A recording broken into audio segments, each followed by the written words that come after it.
Hello, and welcome back to Dolby Creator Talks. I'm your host, Glenn Kaiser. We often say that this show is about how artists use technology to tell their stories, and today we're talking about where those stories actually come from, writers. Though many of you have probably heard about the Hollywood writer's room, it's still often shrouded in mystery. What exactly goes on inside the writer's room? How does a writing staff pitch ideas, punch up jokes, brainstorm creative solutions, break story, plan out a season's arc, and whatever else it is that they do in there? Joining us once again to demystify yet another of these filmmaking topics is our good friend and Dolby Institute Fellowship winner, Carlos López Estrada. This is another of his excellent satellite sessions, this one from this past March, which we're bringing to you in partnership with the Anti-Gravity Academy and the Coalition of Asian Pacifics in Entertainment. And once again, Carlos welcomes another A-list panel of guests, which is a fantastically diverse group of professional film and TV writers with experience across the spectrum of services, including Apple, Netflix, HBO, and Max, and even traditional television, if you remember what that is. Take it away, Carlos. Writers' rooms are the foundation of our industry. They unite diverse creative minds to bring characters and stories that profoundly influence our culture and our lives. For people who haven't been inside of one of these spaces, it's really hard to imagine what exactly transpires inside a writer's room and how the collaboration works to take an idea in someone's head from its inception onto the screen. So we're very excited to be joined today by four incredibly talented writers from both film and TV, each of them with a wealth of experience. We're asking them to help us pull back the curtain in terms of how these rooms come together, share their experiences running them, and just give us a little window into this fascinating, mystical world. So please help me welcome Teresa Hsiao. She's a writer, producer, recognized for her roles as co-creator, showrunner, and executive producer on Awkwafina is Nora from Queens. She also co-wrote and produced Joyride for Lionsgate and Point Great Pictures. And her television credits include classics like American Dad, Family Guy, and Fresh Off the Boat. She is currently under an overall deal at Sony Pictures Television. Next, we have Charise Castro-Smith. She's a Golden Globe and Academy Award winning writer, director, and actor, originally from Miami, arguably the coolest city in the world. Her playwriting credits include El Huracán, Feathers and Teeth. Her television credits include The Haunting of Hill House, The Exorcists, and Sweet Bitter, which premiered on Stars. Film credits include just the most popular, coolest movie of all time, Disney's Encanto. Thanks for joining us, Charise. Nice to see you. Hey, everybody. I'm so glad to be here. Nice to meet you all. Next, we have Amy Aniobi, great friend, award-winning writer, director, producer, currently under an overall deal with HBO. She's the founder of the production company Super Special, who are also good friends of Anti-Gravity, and also the industry talent incubator, Tribe. She has directed episodes for Rap Shit on Max and Survival of the Thickest of Netflix, and served as executive producer on Insecure, among many other television credits. Thank you for joining us, Amy. Happy to be here. Thank you. And last but certainly not least is Francisco Cabrera Feo. He is a Gen Z, bisexual, bilingual, and self-proclaimed bittersweet writer-director who recently finished writing a season 3 of Eugenio Derbez's Acapulco for Apple TV Plus. He's also developing shows for Sony Pictures TV, ABC Signature, and his previous credits include Gentified, Gordita Chronicles, which is coming back, believe it or not. You thought it was gone, but it'll never be gone, and Blockbuster, among others. Thank you all so much for joining. We are very excited to have you all four together. Really just diverse group of creatives, of people, of experiences, of voices. So thank you so much for agreeing to give us a few hours of your Wednesday evenings. Okay, to start us off, and this is kind of like for the group, whoever wishes to jump in, Please feel free to keep the conversation casual. Um, will you please explain to us why a writer's room exists? Many movies are written by one person. Why does film require such large, complex groups of people behind them? I was going to say, I think a TV writer's room exists so that we don't become weird feature writers where you're sitting by yourself and you just kind of typing by yourself. It's really, honestly, it's a support system so that we can make TV together and make it more fun. You said that, and I flashed back to all the times that I spent by myself in my living room feeling sad. Exactly. How about, in addition to emotional purposes, uh, are there practical reasons why you need groups of writers to come together and envision stories together? For sure. I mean, historically, TV was 22 episodes, which is almost an entire year from conception to like marketing the show and everything. And you're writing while you're producing, while you're in post. And that's in film, you're doing one at a time. Like the script got written and then it's mounted and then you're in post. And in TV, it's happening simultaneously. So it's like, how can one person do that? And you would burn out. And in the past, it's actually a thing that like TV writers used to like die before they had writers' rooms. It was like a health hazard. Like they would have heart attacks and strokes, and it was bad. And they were like, we need more people to do this job. So that's another reason. I'll also add, I think also in my experience, it also, I think TV shows have such a big ensemble and such big points of views that I feel like sometimes having that writer's room kind of fills those blind spots. So having a team that represents the characters on TV, I think not just like gives you an immense amount of story, but also kind of each person kind of takes care of a character sometimes. Plus, it's much more fun. It's more fun. Yeah. Charise, specifically looking at you, because I know that in animation, writers' rooms or versions of writers' rooms are also popular, but any ideas of why the concept of a writer's room maybe hasn't um, really penetrated the film world? And I know that many movies have lots of writers, but it's just kind of like a different mentality in terms of how to putting stories together. You know, even with a short order TV show, you're looking at like, 8 hours worth of material versus like 2 to 3. So I mean, I really like collaborating and I've worked really closely with other writers on features too. But it's sort of like what Francisco was saying. Like there's just in TV, there's so much story and just the volume of characters is usually so much that it's just, I think one person, it would be really hard for one person to do that, just to sort of be able to see all those viewpoints and solve all those little puzzles that come up when you're working on a story. Can I ask you all to share any sort of like basic details about what exactly is a writer's room? Anything from, and I know that it's hard to generalize because there's all kinds of rooms for all kinds of shows, and the length varies and the size of the group varies. But anything that you feel like will help someone who may not have a lot of knowledge of what exactly, I mean, I think we all understand writer's room is a room with writers in it. And snacks. But normally, what are the length of time that writers spend together on average, the amount of people that exist in these rooms. Once you're in this room, do you just throw ideas around? Do you have a whiteboard?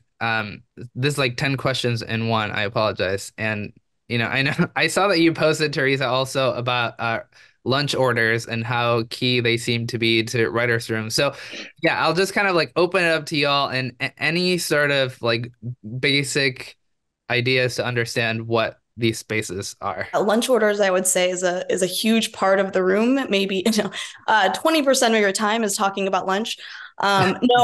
So it's very different. Obviously, it's different between a drama room and a comedy room. I think drama rooms tend to be a little bit smaller. Comedy rooms can vary. I think in the past, you would be on a show. My very first show on Family Guy, there were like 20 people in the room. That show was just huge. And that was a network show, animated show. And there was just, basically 20 white guys. And, but now it's, all the shows have sort of like gotten a little bit smaller. But it is different because in comedy rooms, you have a lot of people that are there just to sort of like churn out jokes. And so, for instance, on a show like that, we would be split up because you can't have, 8 people in a room together all just working on one thing. We would be split up into different smaller groups. And then essentially like you'd be farmed out to a joke room. So you'd be like, okay, you're now working on these 5 jokes and that's your day today. And this room is working on the script today. And this room is working on something else and are breaking a story. And so in a room that like that, we would actually all have different tasks. Nowadays, it does seem like it's a little bit harder to have a huge room like that. And so all these people have to do all the different things. So you have to break story, but you also have to do jokes and you also have to understand how to do a rewrite all together. And so all of those skills have sort of been consolidated into one. One specific joke, you would put a group of people together and be like, we need the best version of how this person gets from A to B, like just hypothesizing. Yeah, you would like take. Oh, go ahead. Oh, go ahead, Amy. Yeah. Just like in final draft, like whatever the script is, you usually have a character say a punchline and you bold it, and then you give that final draft to a group of like 3 or 4 writers and say, oh, can you guys go into a separate office and come up with alts? And so I still do this in my own scripts where I'll be like, I can punch this and I'll bold it. And you just put like a / and then you come up with a new punchline, / new punchline, / new punchline. And sometimes you'd have like an entire page for one joke. And the fun of it, some rooms I've been in where you come back and you perform them, like you and the other writers would kind of like say the jokes, like so to see which one's got the biggest laugh. Or sometimes when you're in the rush of like production or something, you send it to your boss and you can say like the room liked these 3 the most and they choose. Sometimes when you're literally shooting, they'll run it down to the stage and they'll decide right there and the actor will record a couple of them. I've literally been in scenes where I'm behind a couch. You can't see me. Like they're shooting the scene and I'm sitting behind a couch and saying a joke, and then they're delivering a different line. You say a joke and they deliver a different line, and you record them all so that you could decide in post which joke you want to use. But yeah, we get a little joke hungry in comedy rooms. That's crazy. I have never been in a comedy room. I've only been in like drama or dramedy rooms. The biggest room I've ever been in was like 10 writers, and the smallest was 5. And sometimes in drama rooms you break off and sort of are working on different tasks, but usually I think you're more together as a group for the bulk of it. So yeah, I think it's like sort of different vibes for different genres. When you first start a room, and again, I know that we're asking you to generalize something that is probably different every single time, but when you start a room, it's sort of like orientation, like welcome, this is what we're doing. What tends to happen immediately? Like, do you come in? I mean, obviously you have an idea of what the show is. Likely there's a pilot written, right? Does that seem about right? And then it is like the most common next step to start breaking sort of like the big picture of the show. Like, where is the season going? And like starting big and then small, or is that just a fantasy that's never that structured? In my experience, I think I've seen kind of the pillars of the show, of the season kind of figured out. Like I come in and there's already like, oh, we know where we kind of want to end, but it's still kind of open to conversation. One of the things that I experienced on Gorita Chronicles, how we started the show, was Bridget, our amazing showrunner, she asked us to bring in, it's a show about middle school, so she asked us to bring in like pictures of us in middle school and like stories with each picture. So that's how we started the show. That's the first day of the job. Everybody telling their like kid stories, and it not only got us all together, but it also like became stories on the board.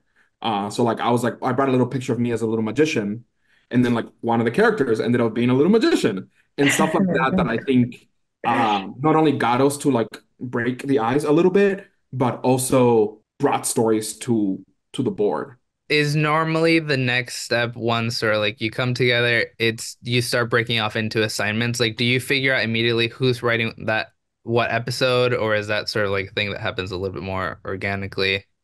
It depends on the room. Like I'm like sometimes it's assigned in advance, very often going like top down, like the highest level writers get the earlier episodes and then the in the middle of the season are the greener writers because then the network and studio is a little bit more hands off and not as like, oh, it has to be perfect because the show kind of has an engine. But I've been on shows where you didn't know if you were writing an episode until after it was broken. Like the room would break it together and come up with this story together. And then afterwards, it would be like, oh, okay, well, this writer's going to write it. And you're like, oh, okay. And I've been on shows where they've decided in advance. It kind of depends on the showrunner, the person leading the show, how they want to do it. Both are valid, you know. Some ways I like knowing in advance because I think I pay attention in a different way when I know it's fine. But I'm like, yeah, but I've been in both situations. And I guess this may be a sad question to ask, but in those scenarios, Amy, where you don't know up front if you have an episode, I imagine there's a scenario where you're working on a season and don't get to write your own, right? That can happen. Yeah, yeah. And sometimes there are more writers than there are episodes. That's happened a lot in recent years because episode orders have gone down. So it's like there aren't 22 episodes anymore. There are 8. And sometimes there are 6. And you still have 10 writers. And some shows will pair writers up. And sometimes they don't do that. And you just don't get an episode. And I've been in situations where the writer didn't, a writer didn't know they weren't getting an episode until like it was the end of the show. The emotional health of the group is probably very important as well, just to make sure that, people feel supported and heard Should and be. included, or that's the dream, right? Yeah. Is there anything that you would like to share just in terms of how the emotional integrity of the group, ought to be, and if that's normally the case or not really? I mean, you're spending so much time with your coworkers, and because you're sharing your life stories, you're pitching on characters, but you're also like sharing things that are really deeply vulnerable and really personal. Like people have cried in the writers' room, people have gotten angry. Like it's like you become family in a way that is really, it's really nice. And that is something, again, I know I was joking before about like, being able to write with a group of people is always, to me, a lot more fun than like writing on your own. I've done both.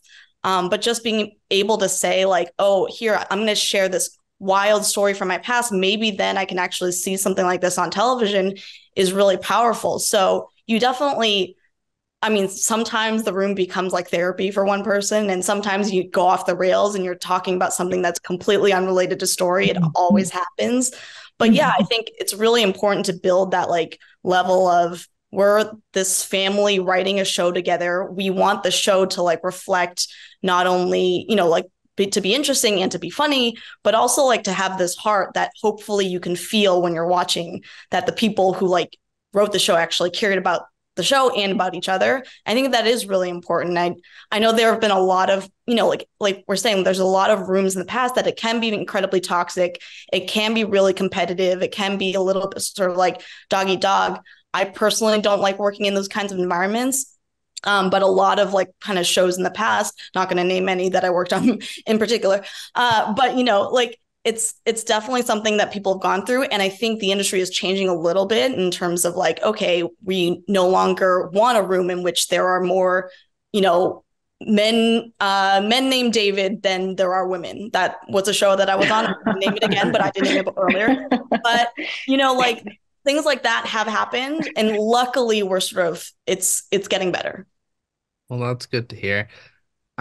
Speaking of the olden days, can we go around and could I ask you all to share a little bit about your first experience inside of a writer's room?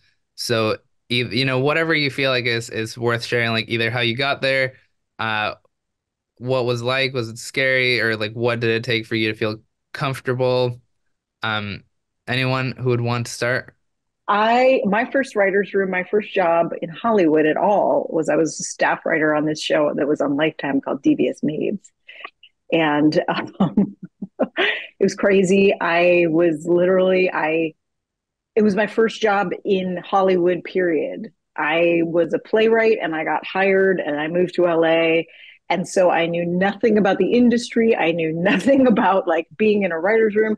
I was coming in like totally, totally like it was so over my head. We got some Devious Made fans in the chat, just so you know. You changed Woo, my life. season 3.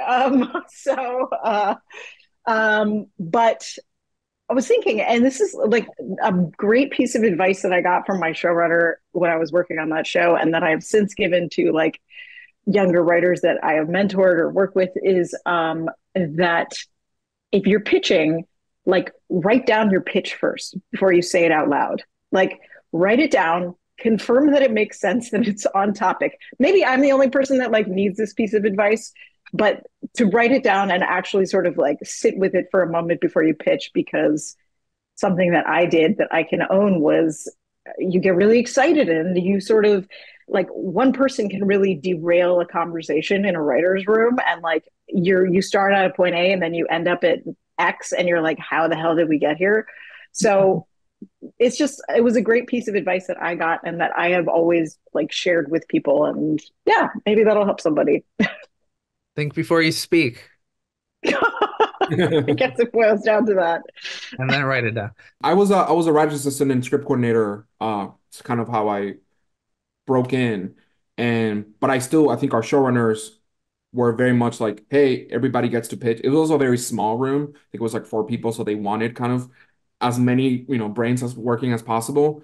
And I think I was very, very nervous, and I felt like every pitch had to like fix the whole show in some way. And then when he didn't, I would just like, you could feel the sweat drops in the back of my neck falling. But I think how I got better a little bit was like I would check in with like I would like pitch it to the number 2 over lunch, or like pitch it to somebody else like before I pitch it to the entire room. So they could kind of help me or tell me, yeah, that's good enough to like pitch it in the room. And then when I did, they would like vouch for me and be like, yeah, that's great. I love that. So I think that was kind of slowly how I got a little bit less and less scared to pitch as an assistant.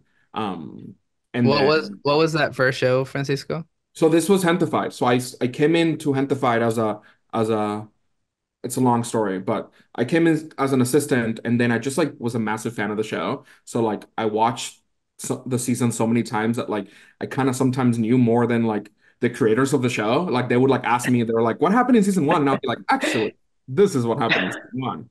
And I knew the boys so well that it's then how they gave me a shot to write for that show. And that was kind of my first credit is Marvin and Linda giving me co-write on an episode. And it like fully changed my life. Amazing. Shout out Marvin Lemos and Linda Chavez.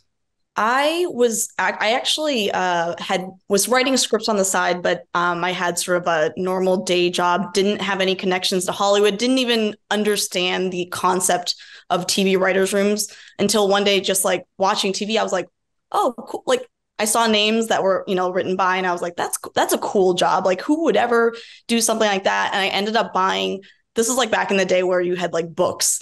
It was basically like TV writing for dummies, and it was called the TV Writer's Handbook. It was like very ancient, and I just read it, and I was like, oh, maybe I'll just start writing a spec script, and ended up writing a spec script while I was kind of working, and then just answered essentially a classified ad. It was like, hey, we're looking for comedy writers to work out of this attic on a church in on Gower. And I was like, okay, sure, I'll meet you guys at Coffee Bean. And ended up getting hired on this Canadian kids show that, worked out of this church on Gower, but it was the first time anyone had paid me to write for television. And that was really exciting. The show was called What's Up Warthogs. And that was kind of like my first role to break in. And because of that, I got an agent, I got a manager. And then the very next staffing season, again, back in the day when there was staffing season, they sent me out, my script out, and I got hired on Family Guy, which was my first show. And that, again, yes, sweat down my neck every single day. Not, I wouldn't say a friendly room to pitch, definitely scared. But eventually, like once you get one thing in at, like you start to feel like, okay, you get a little better. And I do think you realize too, in this sort of span of a career. It's like you might get on a show and it just might not be your show. It might not be something that like works for you, and that's okay. The biggest piece of advice I would give to anyone who's kind of starting off is like, when you're starting off in a room, just really try and be helpful. I think especially when you're a staff writer, it's like, it's always the yes and, but always like, if you have a pitch or you have some bump that like you have a solution to not just be like, hey, let's throw a wrench in this, but to be like, hey, I'm going to throw a wrench, but then I think this is the fix. Teresa, I had a similar like background to yours. I like didn't know anything about Hollywood. I also read the TV Writer's Handbook. I've recommended it to people to this day. I think it's Ellen Sandler is the author. Yep. It's a great book. So I still recommend it. And I almost want to give like two pieces from my first room, like almost like my first room as a staff writer and then my first room as an assistant. I also saw in the chat somebody saying like, what are people pitching? And it's pieces of a story. Sometimes it's whole episodes. Sometimes it's one storyline. Sometimes it's a turn in the story. So it's like this character got in a fight. How do we have them make up with this other person? And you're like, well, what if it was this? So those are all called pitches.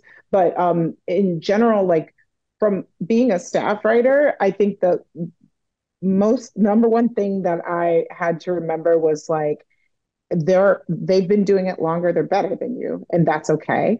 And in the beginning, say one thing a day. I just was like, say one thing. Like I didn't need to carry a story. I didn't need to pitch. Like I was like you, Francisco, like I so deeply wanted to pitch the thing that fixed the show. And I'm like, I'm a staff writer. Nobody wants that from me. So I was like, can I just say one thing? And sometimes it was just like, salad for lunch? Nice. And I'm like, I did it. I said one thing, you know? And I'm like, it doesn't have to be major, but I was so scared because you finally get your dream job and you're like, well, now all I can do is lose it. So I was like, what's the one thing I can do? And then I guess as an assistant, and this is partially coming from like being a Black woman, but I think as an assistant, when I was really starting out, I was an assistant on Happy Endings. My first staff show was Michael J. Fox show, but I was assistant on Happy Endings, and obviously I was like one of two Black people there. And I remember being like, I'm different from them. Like, I don't have their background. I hadn't done improv. Like, I was like, I don't know how to fit in. And I was like, I think advice for people who are assistants could be you and them. So I found out the things they liked and I got into it. Like, I was like, oh, you guys like baseball? Okay, I'm going to learn some baseball. Oh, y'all do improv? I'm enrolling in improv. Oh, you do this? Oh, I'm going to do this, but I'm also going to talk about my Black shit. So I was like, I tried to be them and myself so that I could like have something to talk about with them because they don't know my world. And my job as someone at the bottom is to learn their world. So they want me in their world because I want to be hired by them. So, yeah. That's deep. There's lots to unpack there. Oh, so much trauma. Well, you know this, but most of our audience, all 400 plus of you watching, is made up of emerging film and television makers. Can you give us a few ideas of how someone could potentially get a job writing or working inside a writer's room? Someone who was in your position when you started, what do you think is like a smart way to try to crack the code? Now I'd say come back in 2 years. Ouch. Well, you know, because of the strike and because of the contraction in television, like things are really awful right now in the industry and jobs are extremely scarce. And I say that not even like it sounds maybe like dark, but I also, the hope in that phrase, come back in 2 years, and something I remembered when I was in school is that this will always be here. We're not going to not have stories. Like AI is coming, but it's like not going to replace people. Like the hands, they can't figure out the hands. It's going to be weird forever. Blinking looks weird. We're fine. So I'm like, we're going to be here. So you don't lose. This isn't a linear path where you like get staffed by 26, you're a showrunner by 32. Like that's not a thing. This will always be here. So if it hurts to keep pursuing it now, come back. Like it will always be here. Go do other things that give you more stories to tell and keep writing, take classes, and then come back. I mean, like, I know there's like a little bit of like darkness in it, but I do think this time is really hard right now. And it's got to hurt to bang your hand at the wall over and over and not get results. So go grow in another area and then come back. It'll be here. I think that's such good advice. And I think as a writer, and I think everyone who is a writer, it's like a lot of times you're expecting to be writing all the time. Mm-hmm. And it's not necessarily that. It's like going out, living your life, having experiences, ideally being able to come up with stories based on those experiences. There's so many people, obviously, that are doing the thing right now, and it is really hard right now. But a lot of times I meet someone who's like, oh, I was a professional soccer player. And then all of a sudden, like I came and found writing later in life. And it was just like, oh, wow, you have an incredibly interesting story. And that's so great that you were able to do that. Obviously, not everyone's going to be a professional soccer player. But at the same time, I think so many people are able to come from different walks of life, and then to be able to like share their interesting stories from all the things that they did. I think that's going to be really valuable. So never think that just because you aren't in LA or just because you aren't, working as a writer's assistant, that you're not still a writer. I broke in almost 4 years ago. And like, what was helpful to me was that like, there wasn't one thing that I had to do to get me staffed. It was like, I did the short films, then I did the fellowships, then I went to every networking event ever. And just like everything together added up to maybe the opportunity that then I was prepared for. But it was truly like, it wasn't one thing that I think broke me in. It was like multiple things. So yeah, right now it is really a dark time, maybe it's time to do the other things that maybe aren't being staffed, but maybe it is making that short film and going to festivals and maybe doing the other kind of things that make you prepared and show that you are a storyteller. I just don't think there's one thing. It's just like a million little things that add together. I think I agree with Francisco. There's everybody's going to have like their own sort of idiosyncratic story about like how they got into this business, and like it's impossible to predict what that path will be. But I will say, like, I have like now been like a mentor in a couple of different like fellowship programs for emerging writers, and like gotten to know them, and like will staff them when one of my shows go. So like that can be like another cool way of getting your foot in the door, is like doing these fellowship programs, meeting people, and just starting to build relationships that way. You can tell you're all such masterful writers because you take a very basic question and you turn it around into this beautiful, profound, existential advice. So yeah, thank you all for getting real. We're just trying not to write. That's the thing. It's like, just don't do the writing part. Go live. Yeah, go live your life. Don't actually write. Gosh, it's so horrible. So in an effort to better understand sort of like the writer's room, we want to talk a little bit about the figure of the showrunner, or sort of like the head writer, because I feel like that's kind of like this very mythical presence that we hear about often. But for anyone who wants to shed a little bit of light in terms of like what role does a showrunner or a head writer play in sort of like shaping the room or leading it into a particular direction? Okay, we'll start there. Well, the showrunner is essentially like the boss of the TV show. I don't know if people have heard this term before, where they say like in theater, the actor is king, in film, the director is king, but in TV, the writer is king or queen. But that the showrunner is essentially the person who's dictating all the things. So the showrunner is also in charge of the directors in television. The showrunner is in charge of the writers. The showrunner, obviously is in charge of putting together the crew and everything like that. So when it comes to a writer's room in particular, it's like the showrunner does the hiring along with the other producers. And in terms of like, okay, all right, we're talking about the day today, what we're doing today, setting the hours, what are we actually working on? Are we working on this episode? Are we working on this episode? And essentially saying, when you've gotten off the rails and you've talked about lunch for 45 minutes, you're like, let's get back on track. Those are all things that the showrunner does. So it's managerial, it's also creative, it's also in terms of just like the people management, right? Like as we were talking about, sort of like the emotional health. Maybe they're not entirely responsible, but they're majorly responsible for the well-being of the group. Yeah, they really set the tone. I mean, a great showrunner can facilitate a great experience and a less great showrunner can really make your life a living hell. So yeah, they have a lot of power. And they also run production and post. So it's both like running the room and leading the writers and the writing of the scripts. But generally, especially in this new model of shorter seasons, like very often the showrunner or the number two, like the second writer to the showrunner, the co-EP, co-executive producer, is on set and determining like, oh, like that the show is staying in the tone and the vein of what was written. And then they're also in post determining that the cut is ending up not only how it was written, but managing the notes from the studio and networks.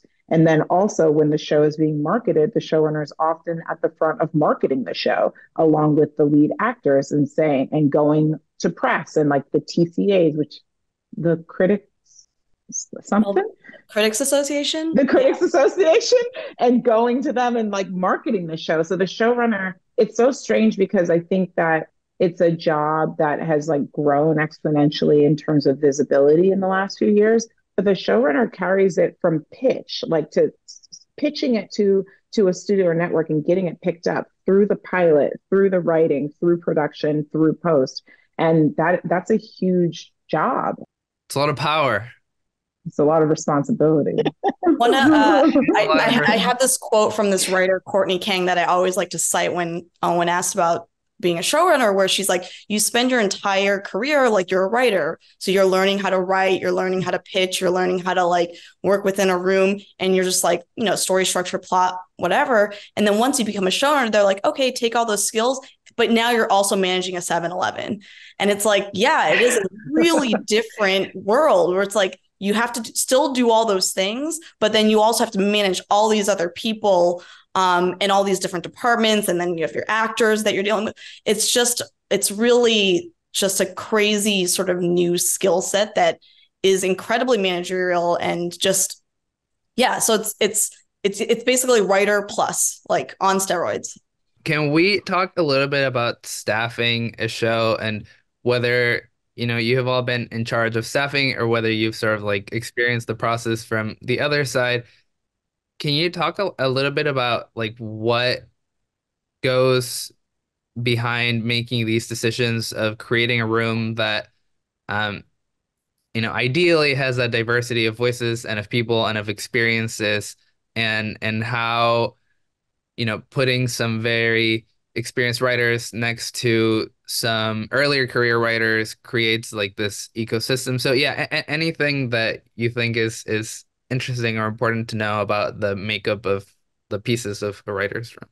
So it varies very wildly from show to show, and it completely depends on what the episode order is and sort of what the showrunner feels like their blind spots are.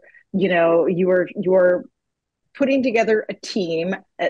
I should preface this off by saying, like, you have a writing budget, right? So like you have a budget for the staff. So you can afford like this many upper level writers, this many lower level writers. Now with like the new WGA contract, I think it's like a little bit more, it is more mandated by like episode order, but there's still a ton of variation within that. So, you're just trying to put together your A team, like you might hire someone because they're going to be, you might hire someone because that they will be like a reliable person on set. Like that's the biggest thing that they bring to the table. You might hire someone because they're super funny and you just need someone to like churn out jokes. You might hire someone because they are bringing a perspective just by virtue of who they are into the storytelling room that you need. And so it's really idiosyncratic, and it like completely varies from project to project, but really you're just trying to put together the best team possible that will really make the show fly. And you're considering personalities and like what personalities will go together and like who, just people's strengths, and trying to put together the best team that you can for the amount of money that you have. I think what Charise said is exactly right. Like it's true. Like it's like trying to figure out the A team, but also the balance of all of the different personalities and what you have to accomplish and who can actually do it. the first person that you hire is sort of that like number two person. Usually you always have someone in mind that's going to be like, okay, this is going to be the person that I'm going to be able to depend on in a lot of things. And I think finding that person is really important. And I would also say, like, one of the things that I discovered when I was kind of coming up too is like, obviously when you're a, staff writer, or you're just like trying to like, you're like meeting on shows and you're just taking any meeting to try and get on any show. And I really want people to be like, like, think about it as like they should want you, but you should also want them. Like, not just because it's a job, but because it's like the right fit. And obviously sometimes it's okay to take a job where you're like, I know it's not going to be exactly the right fit, but I'm going to learn something, because just it's so valuable being in any sort of room and just knowing how different rooms work. So I know that a lot of people, I think a lot of writers have had there's always like that one sort of horrific job that they've been part of that just like, it just didn't work for whatever reason. And like, that's okay. That is something weirdly that like happens in this career, is that you have experiences where like you didn't fit, or you didn't, it just didn't work. And that was a weird thing, I think, to kind of think about, because it's like, oh, you generally go into something, you're like, I'm going to be successful at everything. And someone told me very early on, they're like, oh, you will get fired eventually. And then I was just like, wait, that's a crazy thing to say. But that is weirdly just one of the things where it's like, you will get rewritten. You will get, people will pitch over your joke. Your joke is going to be used. Your pitch is going to be used. Like, those are all things that end up happening in this world. It's a creative field. And so to never take anything like that personally, and to always just keep on being like, all right, you're honing your brand, you're honing your own story. And eventually someone hopefully will want to hear that story, but not to feel like too discouraged if it doesn't work out in one capacity. How do you balance your individual creativity and your sort of like story aspirations with the collective visions for the project? And I know that Teresa, you just talked about the importance of not taking it personally and sort of like knowing how to sometimes go along with it. But is there anything, I imagine, I was in animation writers' rooms, which I know that are different and specific, but I knew that a constant struggle was that you're being put in that room because of your personal perspective, and that people want your opinion and your lived experience, and for you to kind of like bring yourself into it, but also you're collaborating with a bunch of people and ultimately need to understand that the health of the room is more important than maybe your own personal ambition. So anyway, I don't know if anyone has thoughts or stories to share just in terms of managing those two.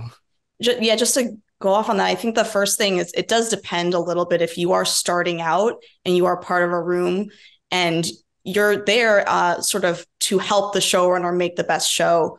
And so a lot of times, sometimes you will disagree with the storyline or disagree with something that's in the show, or maybe even a characteristic. At the end of the day, the showrunner is the one who's in charge. And so like, you should obviously bring up the things that are bothering you with your fixes, of course, but if they end up going and saying, like, we're going to do this, then you do have to kind of like drop it at the end. Like, there's the read the room kind of scenario where it's like, there are things that you can fight for, but also if you're going to be just the one who's always fighting, then maybe like that isn't worth the fight. And then again, maybe that isn't the right show for you and you can kind of move on after that. But I do think in the beginning of your career to really be like, I'm going to be the most helpful I can. And you do have to kind of swallow some thoughts you have at times that unfortunately, that's just what you have to do. Yeah, there's two things that came to mind. First, Amy doesn't, I don't know if Amy remembers this, but she came to do a panel at the Sony diversity program when I did that first fellowship. And what she told me that has literally stayed with me as a little sticky note is like, not your show. That's like, crazy. 3 words. I know, very, very full. And it's not your show. And I think that's something that I probably wish I learned a little earlier. Even took me some time to even like apply. And I think you're there to like serve the showrunner's vision.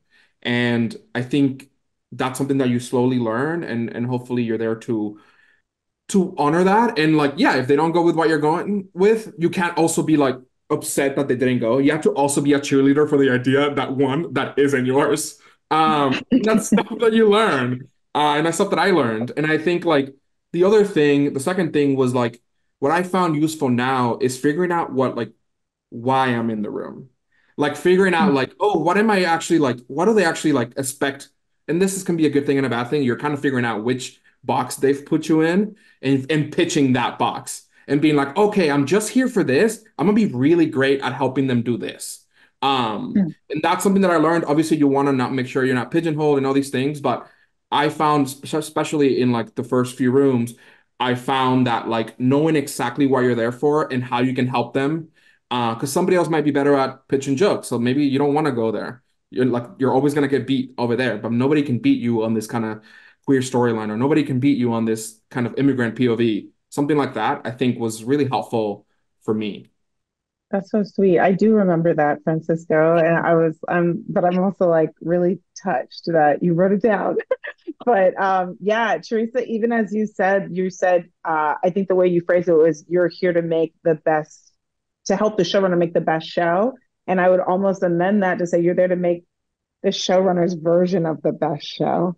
Because sometimes the showrunner's not that good. And but you can't like go and be like, well, it should be this other thing. Like that's not your job. And that is really difficult. And also this is all subjective anyway. Maybe their good is your bad and your good is their bad, you know? And so it is a tricky thing to figure out like we're all in a boat and we're rowing and I gotta row the same direction. I'm allowed to say, wait, but I see land over there twice. And after that, not my show. I gotta row where they're going, even if I'm leaving an island behind, because my showrunner said go that way. So it's like that friction of like you're an artist, but you're an artist that has to conform can be quite difficult. But that's why you work on other projects outside of work. So that's why you start to cultivate, like, say a room is like, let's call it like 9 weeks. That's a weird number, but let's say it's 9 weeks just because I'm bad at math. The first three, all I'm doing is living, breathing, eating this show. The next three, I'm kind of splitting my time and I'm not doing as much because I got to start working on my staffing sample. And the last three, y'all got it. I'm working on my shit because I got to get another job. You know, so it's like you kind of have to split up your mind and remember that you're an artist and not leave your work behind.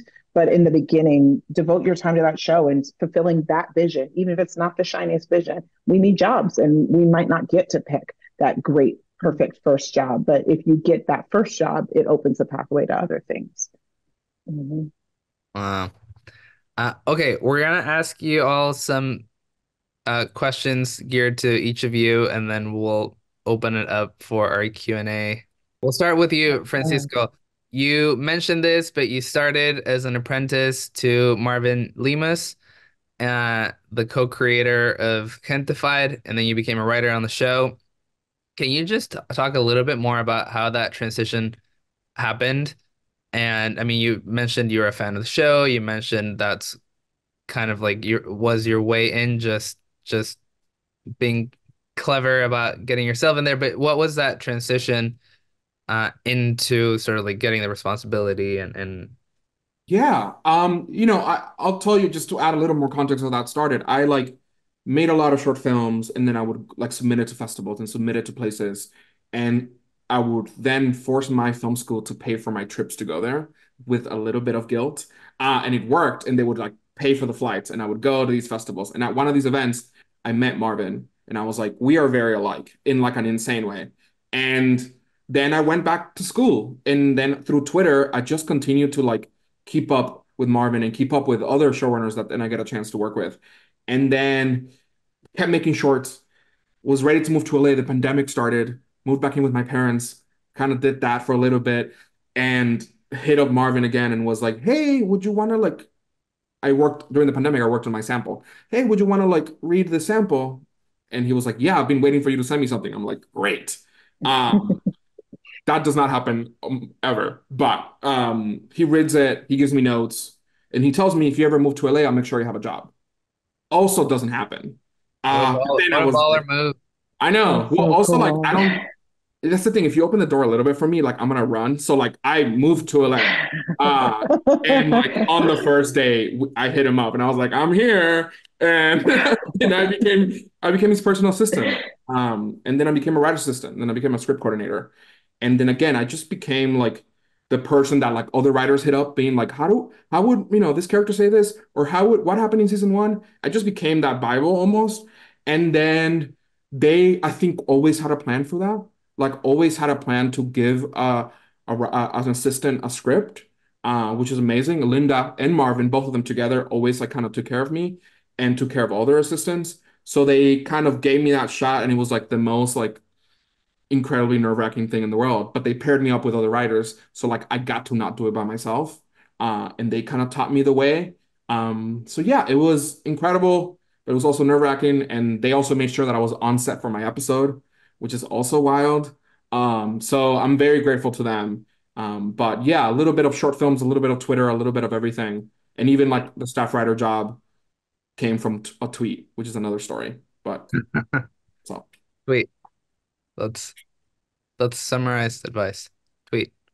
yes. Uh, Well, Amy, when Twitter was a thing, sorry. Now it's like, don't. yeah, There was a certain time Yeah, where there tweeting was. jokes literally got you staffed. I don't think that's it anymore, but No, it's they'll do more great. likely to lose you a job than get you one these days. Yeah, I'm off of it. Amy, we'll move over to you, and we talked a little bit about your production company, Super Special, your collective called Tribe, and you've made it a point to really focus a lot of your time and energy into talent development. So just curious if you can tell us a little bit about how you integrate these emerging voices, diverse creators into your writers' rooms, and if you have any sort of like thoughts, strategies in terms of how making sure that when you bring those people in, that their voices are heard and that they, do actually feel included. I mean, unfortunately, it's been a minute since I've been in the room. I've been developing for the last few years, just like writing pilots and getting rejected a lot. But when I was on Insecure, I used to always say like it was a teaching hospital. Like we were all doing our jobs for the first time in the first season. Like, and we had each other's backs. And I think coming up in that environment, I'd been in some rooms before that, but this was one where I'd never felt the feeling where I knew I was safe. Like in other rooms, you're like, I think my boss likes me. I think I'm doing, how am I doing? I think, oh no, I messed up. They didn't laugh. I'm getting fired. Like you're constantly like terrified. And on Insecure, I was like, I'm good. I felt really warmly appreciated. Like I've heard writers say this before, like you're playing with both your hands. Like I'm not just the Black writer. I'm not just the woman. I'm not just the comedy writer. I'm not just whatever. It's like all of me is needed here. And so it was such a positive experience. And I just want to give that experience to other writers. I want other people to feel like they're so needed and that they're respected. And I think part of that comes from giving feedback and telling people how they're doing, which I think it was Teresa who made the point that like overnight you're like an artist and the next day you're managing a 7-Eleven. Well, if you're actually managing a 7-Eleven, you have employee reviews and you tell people if they're getting raises and you let them know what their shifts are. And in TV, very often people don't know that information. And I'm like, why can't we just communicate? We're managers now. We have to have management training and communicate. So to your point about like giving writers the foundation to succeed, even though I'm not currently in a position to staff, I will break down doors to get writers jobs. And so I try very hard to get the writers who have been through my program or in my program seen by other writers in front of other writers to let them know about staffing opportunities, assistant jobs. I just really want to see more writers working and then for us all to like know each other because that's the only way this industry shifts into a more compassionate place where it's no longer a fight where it's like it's you or it's me. I just don't believe in that. I think it's both of us or it's none of us, especially for people who don't look like the norm in the industry. So the more we support each other, the more likelihood we all have to succeed. So yeah, that is my goal. I want to like have like 90 shows and just be like, you get a job, you get a job. And I'm like, one day, but I'm not there yet. I hope so. It's gonna happen. It's gonna happen. Teresa, I'll move it over to you. You have contributed to many iconic shows like Family Guy, like American Dad. Then you transitioned into making stories that feel perhaps a little bit more culturally or personally close to you, like Awkwafina's Nora from Queens and Joyride. So if there's anything that you'd want to share about this transition and how you feel like your earlier experiences kind of like prepared you for telling the types of stories that you're now telling. I mean, it's just an incredibly gratifying thing because I think growing up, a lot of us just watched TV and we just saw faces that weren't like ours. And it's like the thing that Amy was talking about before, like where you learn about people's cultures through the television you watch, right? So like you're able to code switch, you're able to like when they're talking about like, oh, how are you able to write on Family Guy? It's like, well, I grew up in New England and it's like I also grew up around all these like sort of like white guys talking about baseball, right? It's like you just are able to know that because you've seen that culture on television. And it's honestly being able to say, hey, you know what? Let's show you people that haven't been on TV before, that haven't been in the movies before. And so you can sort of look at that and maybe identify with these people that don't necessarily look like you. Like I'm incredibly grateful for that moment. And I think it took like, so much time that we're all of a sudden being like, oh, we don't have just one Asian show on air, but there's many more shows. And that if that one show doesn't succeed, it's not like it's going to ruin it for all of us. Right. But I think it took a lot of time for it to even get that way. Back in 1993 or maybe 96, Margaret Cho had a show called All American Girl, and it went for one season and it just didn't go anywhere. And it took them another 20 years before they picked up Fresh Off the Boat. And so that is obviously a bummer. I think it's slowly coming, it's getting better. But I was on a panel one time where there was another writer and he was just like, well, Asian people were only 5% of the population, so we really only get 5% of the shows. And I was like, I hate that math. That's horrible. I want us to be as greedy as possible. It's like, just like we haven't been able to see our stories on screen for so long. It's like, let's just try as hard as we can to get more and more and more. And I want more of everyone. It's like, we all know what shows we all watched growing up. We all watch the same kind of people. And I do think like, especially now when you look at like the awards shows and the ones that people like everyone's talking about, like you do notice it's still very the same sort of faces. And it's like, we need to get more A-listers. We need to just get more people in front of the camera, behind the camera, who don't look like the people we saw growing up. That's beautiful. Thank you for going that deep. And Charise, we'll move over to you. You had a lot of experience in writers' rooms, working in TV. Then you took a little bit of a break to go do this massive animated movie, which had a different type of writers' rooms, but you collaborated with multiple directors, story artists, composers, and then you're back into the TV land and doing a couple new shows, some that have been announced and sound incredible, others that maybe haven't. But just curious, after you've had all this experience, as you're coming back and preparing to sort of like step into TV and writers' rooms again, like how do you have any learnings or any ideas for how you want to do things differently this time around? Oh my gosh, yes. I think the benefit of having difficult experiences is what you want to not do, right? When you are in that position. And so I feel like I've had such a wide variety of experiences in the things that I've worked on and the writers' rooms that I've been in. I know that I really want to make people feel comfortable so that they can let their guard down, so that we can actually communicate. It's like what Amy was saying, like the more people are able to actually speak to each other freely and kind of leave our egos outside the door to the extent that is possible and really just come together and kind of all be pulling in the same direction. That's when really magical things can happen. And so I very badly want to create that environment when it's my turn to do so. So yeah, that's something I think about a lot, actually. Well, we're all excited to see what comes out of your newly created magic. So stay tuned. Okay, we're gonna move on to some of our audience questions. For this part, we'll encourage you four to answer succinctly so that we can try to get to as many as possible. We're not gonna quite call it a speed round, but yeah, why There not? are 99. They're in. We're gonna get through all 99 of them. Okay, this is the first time we try this feature. I don't know what this is gonna do. It says answer live. Here we go. Oh no, this is it. This no. Okay, let's not do that. I'm just gonna ask the question for you. Ready? LA versus New York. LA. What do you recommend? LA. Totally LA.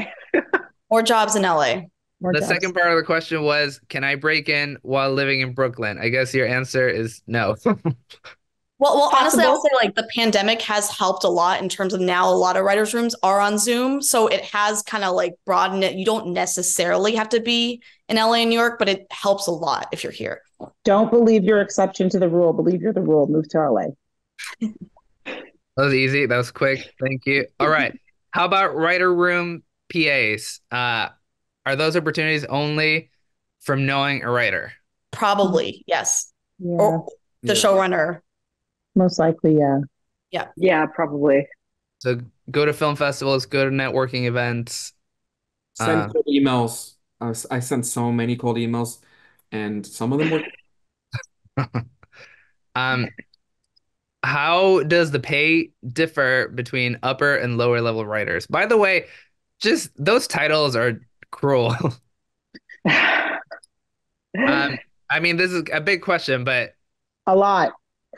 Vastly, yes. Uh, It's on the WGA website. You can go on the WGA website. Exactly. You can find out on the WGA website. It's like it's public information. very good. Can you speak on ageism and the competition in getting in the room?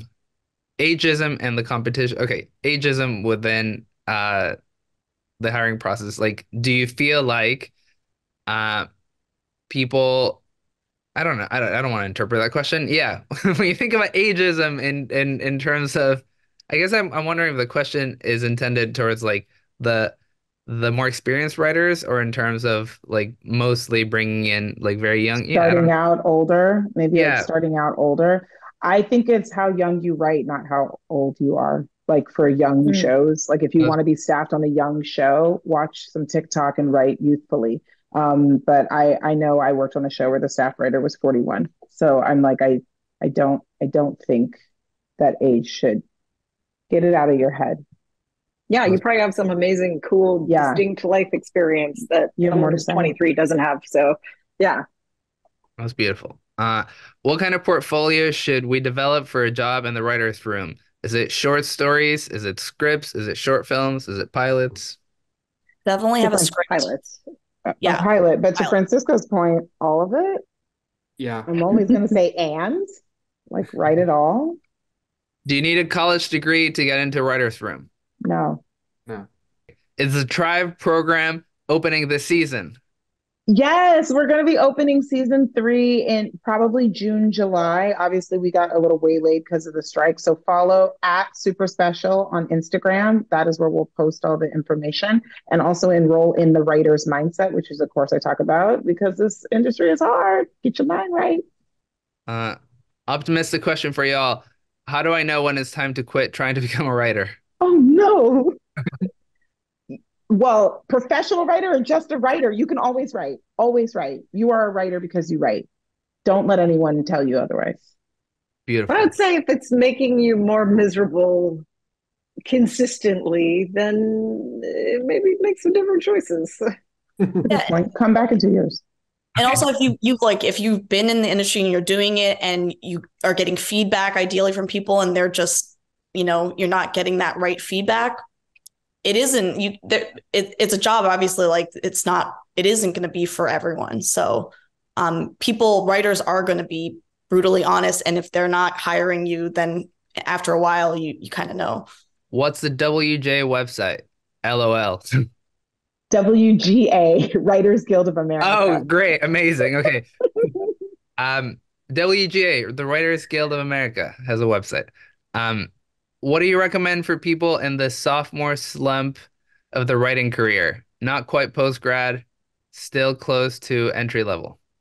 Keep writing right through it. This I'm going to throw something out. Like, try a different thing. If you've never acted, act in your friend's short film. If you've never directed, like, make a movie in your backyard. Like, to learn a different skill set. If you're feeling stuck, it can sort of then reflect back on how you write, and it can give you a different perspective and inform you in a different way.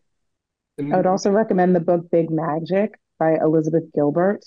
She talks about that, doing other art to open up your art. Also, maybe join a writers group, make a writers group with your friends. That always helps, I think. Someone asked, what's a sage? A sage? Yeah, I think you're all sages. What did I thought it was like a thing that you heard. Yeah, I'm like, what did they mean? What did we say that sounded like sage? Okay, I'm asking all the questions because maybe there's something that I don't understand. You'll understand. Sage is the thing you burn to get inspired. How do you have the agency of choice to avoid toxic rooms as a new TV writer? Is that a thing that you can do? Not really. Not really. But go into it thinking, even if it's toxic and you're not having a good time, it's like whatever skill you can take from that room to take to the next room. But at least you got a job. That would be the good thing from being in a toxic. That's true. Yeah. Do you generally think that virtual writers' rooms are better or worse? I'm sure that's not an easy answer. No, we hate them. I hate them. Great. Great. Do you mentor younger or emerging writers? Yes, through Tribe. Amazing. Okay, we're gonna ask one more and then we'll do our close-up. Suggestions on how to find a mentor. It happens organically. I got a really good piece of advice from one of my mentors, which was that if you can sort of consider the things that you love to write about, consider your sort of unique group of obsessions, and figure out writers that kind of share those obsessions, then you're starting to like narrow down the people you can sort of reach out to through email. Or like, I got my first job because I was a playwright, and there was a playwright that I knew named Tanya Saracho, and she had gotten staffed on this show. So I was like, I'm just going to like email her and stalk her until she agrees to have lunch with me. And that's how my sample got to the producers. So, yeah, find people who are kind of like love the same things that you naturally love, and you'll have more to talk about. I agree. I think that goes off the cold email thing that I mentioned. Like, and like, don't like hit up the showrunner of the show. Hit up like the mid-level writer of the show, or hit up like sometimes that helps too. Is like like those people have a little more time to sit with you and get on Zoom and tell you their journey. And they'll hear about jobs and hear about things like that. And like most times they don't even know they're your mentor. They're just like they're like, it's not a thing you get like a crown that tells you they're your mentor. I think we talk about it that way, but most times it's just like you guys just keep chatting on email a couple months. Maybe they read your stuff. Maybe they look out for you. Like that's. I just want no one to feel like I don't have a mentor. Is stopping you from actually having these relationships of people that actually are looking out for you. Okay, well, to close this off, we have a question that is aimed for all of you, but don't feel pressured to answer it. But if you could think about the future, 5-10 years, writers' rooms, do you have like one radical idea for what you think would make these environments extraordinarily different or better or healthier or more inspiring or whatever? I'll say that every assistant gets like a co-write. Like that's my dream, is that every assistant gets to have like a chance to write half a script or a chance to like give it a shot. And then yes, though you'll get rewritten, yes, all the stuff, but like in a dream scenario, every assistant getting a chance to go at bat for a script. My dream scenario, unfortunately, was not super radical, again, 15 years ago, but is radical now, is that every writer gets to cover their script on set. Like they get to go to set, they get to have that set experience. I think that's one thing that is really tough. You have co-EPs who like haven't even been on set before for their episodes. And so I would say, like, even if you're a writer just starting out, if you're just able to go on set as a PA and just learn on set, that's something that a lot of writers right now are not even getting the opportunity to do. And having set experience, I think, is kind of crucial to being a good writer and eventually a showrunner. Take note. Charise, Amy? I think I would say that a writer's room, I think we don't have to meet every day, all day. I think the shows that I write are about lives lived now, and I would want my writers to live their lives. So these old school comedy rooms, they're fewer now than they used to be, but that go from like 10 in the morning till 8 at night. I'm like, what are you do? What? We're not doctors. Like, I'm like, why are we working 12-hour shifts? So I'm just kind of like, I feel like you should have like a random afternoon off every now and then to go live your life and come back to me with stories. Like, I just feel like we have to live to tell good stories. And when you see these homogenous writers' rooms that are putting out homogenous stories, it's often because the people inside of them are not living full lives. So that would be my 4-day work week, like Bernie says. My total like blue sky dream, and it's very particular to me, is to have like some childcare for writers' rooms, have like some kind of like a nursery shared nanny thing, so that, you know, I worked in a couple of different writers' rooms when my kids were very small, and it was so stressful. And if there had been any sort of acknowledgement of the fact that people have kids, it would have made things a lot easier. So that's my 2 cents. And you have to do that. I worked on a show that the showrunner she turned one of the offices into a nursery, and moms brought their kids, and I was like, this is fucking incredible. Like, it sucks that, but like, I'm not a mom, but I still want that. I want to do, moms get shit done. They're like, put the baby down, let's work. I'm like, we have to do that. I think that's so important. That's beautiful, and it's good to know that because you're all going to be in charge, things are going to get better. We feel good about it. Thank you all for coming. I know that you're all super busy, and it takes some energy to come and answer a million questions. So thank you so much. Really appreciate it. And I don't know if you've been following the chat, but I think everyone here is really appreciating it too. Many thanks to Carlos and everyone on today's panel for yet another informative conversation about the craft of filmmaking and television making. As I mentioned up top, this episode is part of Anti-Gravity Academy Satellite Sessions, free monthly conversations with high-level individuals in film and TV. And the objective is to decentralize resources and information and make them available to as many up-and-coming filmmakers as possible.